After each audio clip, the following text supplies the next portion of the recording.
All right, let's jump right in, shall we? Welcome to The Explainer. Today, we're unpacking a highly targeted strategic framework that is basically designed to completely change how we understand women as a driving consumer force. If you've ever stared at market data and just wondered how to make sense of the shifting dynamics in retail, services, or global commerce, well, you are in the right place. We're going to break down this core methodology piece by piece to truly decode this massive demographic. It's going to be a fun one. So I want to pose this central question to you right out of the gate. What truly drives the modern female consumer?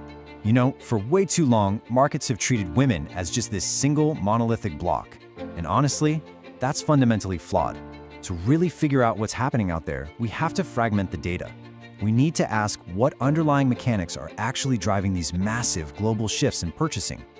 Here's our roadmap for today. We'll be hitting 5 key areas: the female consumer trend, decoding buying patterns, the marital demographics, the working consumer, and finally, the broad consumer spectrum. Pretty straightforward, right? Let's get to it. Starting us off with part 1, the female consumer trend. Okay, before we get into the granular weeds of who is buying what, we absolutely have to recognize the sheer gravity of female purchasing power on a global scale. And it really all comes down to this massive foundational number, 5. This entire framework is grounded in 5 definitive global trends driving female consumers today. We're talking about massive shifts here. The unprecedented rise in independent female wealth, a huge global pivot toward experience-based buying, an overriding demand for convenience, a literal boom in wellness spending, and a really strict focus on sustainable purchasing. These aren't just localized flash-in-the-pan marketing tactics. They are worldwide economic phenomena. Moving right along to Section 2, decoding buying patterns. So, once we establish that huge global perspective, we've got to abruptly shift gears from the macro trend straight down to the micro level. It's time to decode specific behaviors. A buying pattern represents the distinct purchasing habits exhibited by different segments. Because think about it, it's not just about knowing that women buy things, it's about understanding the rhythm of those purchases. For example, data often shows that women make the vast majority of healthcare purchasing decisions for their households. I mean, that effectively drives entire industry shifts. Meticulously decoding these patterns, like how often they buy, what categories, under what exact circumstances, that is the absolute key to unlocking those 5 global trends we just talked about. And to actually decode this, we slice the data up into distinct segments: married women, single women, divorced women, working women, and other types. Just look at how comprehensive this is. It's a fast, energetic, highly categorical framework. We are definitely not leaving this up to chance. By systematically analyzing these precise demographics, we make sure no part of the consumer base slips through the cracks. Which brings us to Section 3, the marital demographics. Relationship status is honestly such a vital lens for viewing shifting consumer behavior. Where a woman is in her personal life profoundly impacts her economic footprint. Just take this analytical contrast: married women consumers versus single women consumers. The buying patterns here are, well, fundamentally different. For instance, single women typically allocate much more of their discretionary income toward travel, dining out, and personal experiences. Married demographics, on the flip side, heavily skew toward household infrastructure, family-sized consumables, and long-term asset investments. It's like night and day. But wait, we don't just stop at married or single. The framework specifically isolates divorced women consumers as a completely distinct category. And this makes total sense, right? Major life transitions, like a divorce, completely rewire a consumer's economic footprint. Suddenly, they're establishing new households, forming entirely new financial habits, and re-entering different phases of independence.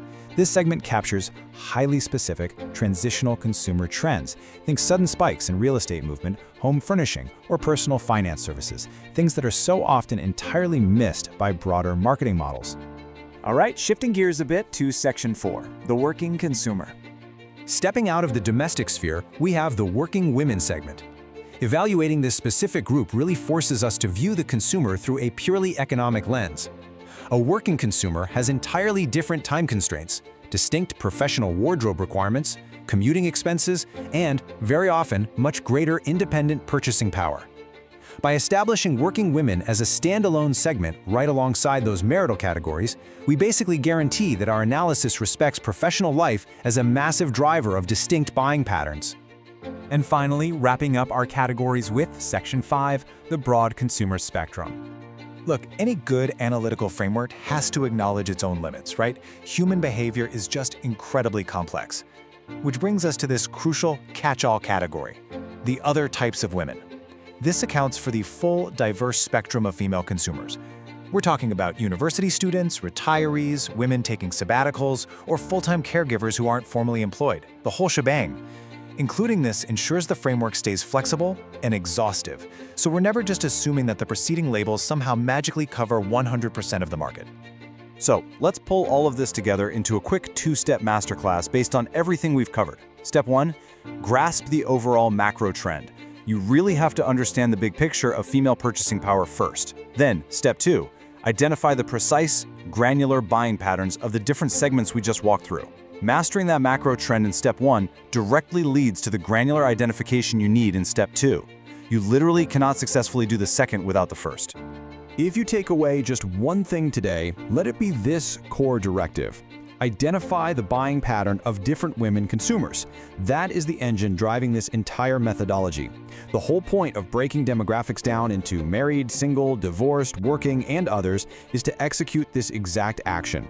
Identifying those patterns, that's how you actually capitalize on those 5 global trends we started with. So, as we wrap up this explainer, I really want to leave you with a question to chew on. How will you apply this framework to decipher the global trends driving your own consumer base?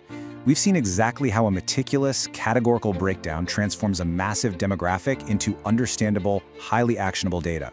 It's time to stop looking at the broad surface and start analyzing the specific buying patterns beneath. Take this methodology, apply these exact segmentations to your own strategies, and just see what hidden trends you can decode. Thanks so much for joining me on this deep dive, and as always, keep questioning the data.